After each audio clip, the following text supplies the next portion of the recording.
Pernah kepikiran nggak sih soal gunung terpendek di dunia? Jawabannya, wah mungkin bakal bikin kalian kaget banget. Yuk kita jelajahi raksasa-raksasa paling mungil di planet ini. Kalau kita dengar kata gunung, pastikan yang kebayang langsung puncak-puncak megah kayak gini. Yang bersalju, menjulang tinggi nembus awan, gagah banget kelihatannya. Tapi, gimana kalau aku bilang, ada loh gunung yang tingginya bahkan nggak lebih dari anak balita.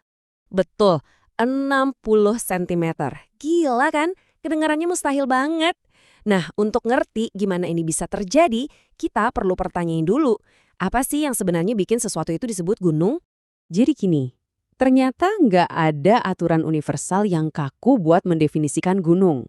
Ketinggian, bentuk tonjolannya, bahkan nilai budayanya, itu semua bisa berpengaruh. Justru karena fleksibel inilah, muncul anomali-anomali geografis yang benar-benar menakjubkan. Oke deh, mari kita mulai hitung mundur 3 raksasa terkecil di dunia, dimulai dari yang paling tinggi di antara mereka.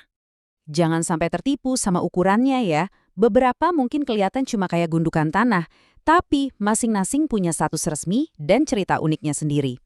Nah, ini dia Gunung Whiteproof di Australia, yang secara resmi diakui sebagai gunung terkecil di negara itu. Tingginya cuma 43 meter di atas dataran di sekitarnya.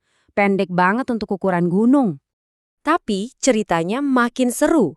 Namanya, yang asalnya dari bahasa aborigin, artinya rumput di atas bukit. Gunung ini terbentuk dari granit purba dan di dalamnya tersembunyi sesuatu yang super unik. Mineral langka warna pink yang disebut whiteproofite, yang nggak ditemukan di tempat lain di bumi. Lanjut, perjalanan kita menuju yang lebih kecil lagi membawa kita ke Osaka, Jepang, ke Gunung Tempo. Di sini skalanya menyusut drastis. Percaya atau enggak, tingginya cuma 4,5 meter. Nah, yang paling unik, ini bahkan bukan gunung alami. Tempo itu buatan manusia, dibangun dari lumpur yang dikeruk dari sungai di tahun 1830-an.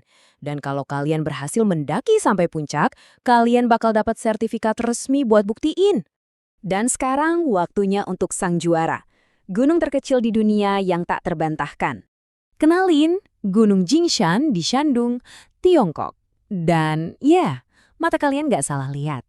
Itu sebongkah batu. Tingginya cuma 0,6 meter dari permukaan tanah. Kalian bisa mendakinya hanya dengan satu langkah. Oke, aku tahu apa yang kalian pikirkan. Itu kan cuma batu. Gimana ceritanya bisa jadi gunung? Nah, rahasianya bukan terletak pada apa yang bisa kalian lihat, tapi justru pada apa yang nggak kelihatan. Anggap aja ini kayak